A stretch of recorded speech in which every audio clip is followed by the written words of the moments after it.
And speaking to resilience, a little bit more of an indulgent question, but something that I've been thinking about is whether or not resilience is possible to measure, especially in the context of entrepreneurial endeavors.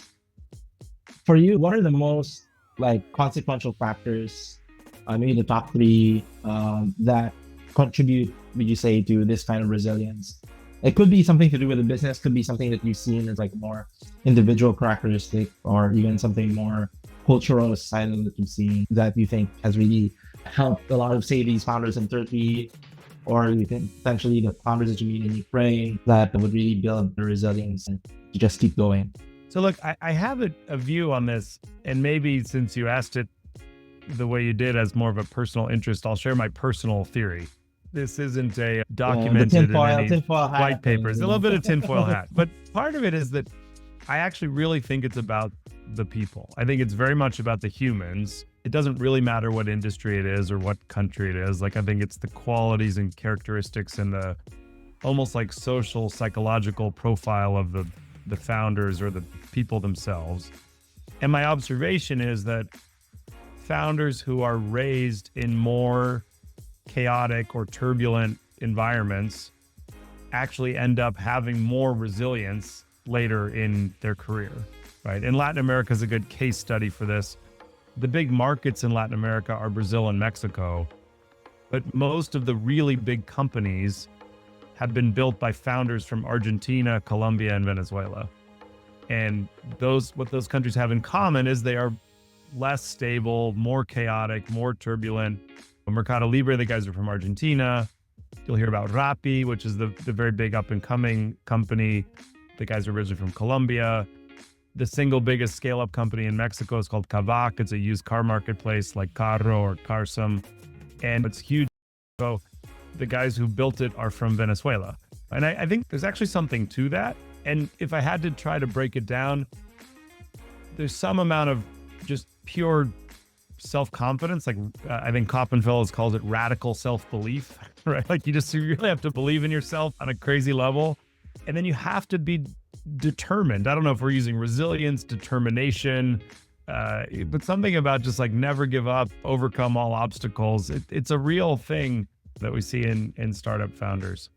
Yeah, no, I think radical self-belief. That's an interesting way to put it. And I think a lot of sort of that stubbornness is quite a thread to pull in some cases, right? Because it can go either way. But yeah, one thing we actually look for with Endeavor, right? Because Endeavor is a lot about kind of analyzing founders and companies. Maybe the one thing I've done, if you think about Malcolm Gladwell's 10,000 hours of something, I've now spent way more than 10,000 hours talking to founders.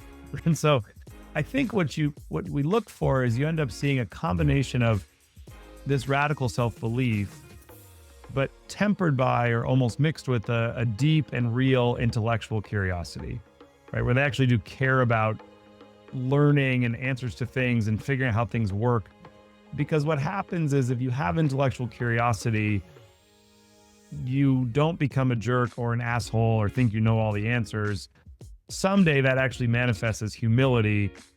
Very often it doesn't earlier on, right? Most really confident 25-year-olds are not particularly humble, but if they have intellectual curiosity, we know that they'll be able to keep learning as they get older.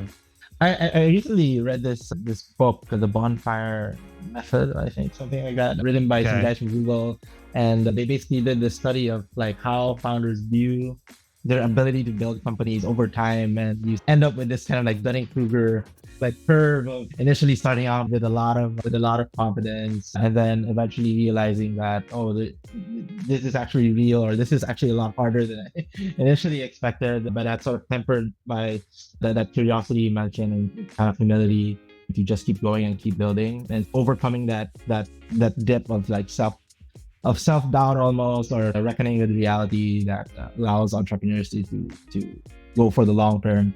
I think in general, the best founders succeed because they're obsessed with trying to solve the problem they're trying to solve. And that can happen to a 19 or 20-year-old kid, but it more likely happens to an industry sort of veteran who's been working for a decade or two on something and realizes, okay, there's a real problem here we need to solve. And usually there's a group of them, right? They get together and say, this thing that's been driving us all crazy, for 10 years, we're going to fix this. And that is typically why you see more enterprise, like more B2B founders, more deeply technical founders can certainly be not the 30 under 30 crowd, but I think Forbes even has it now. Don't they have a 50 over 50? Also, yeah, 40 over 40 or 40, something like that. Yeah. But yeah, I think it has to do with that idea of just being obsessed with solving the problem you're trying to solve. Actually, those descriptors you just mentioned speak to one of our companies, particular Finmo. We had a bunch of guys that came from like PayPal and Rapid Asia, and just started. They realized there's a lot of problems around treasury management that they couldn't solve in their respective jobs, and seeing a lot of customers and partners face, and so they decided to build their own kind of like treasury for Asia. So handling a lot of like cross-border cash flow management and funds and all that. Yeah, quite interesting.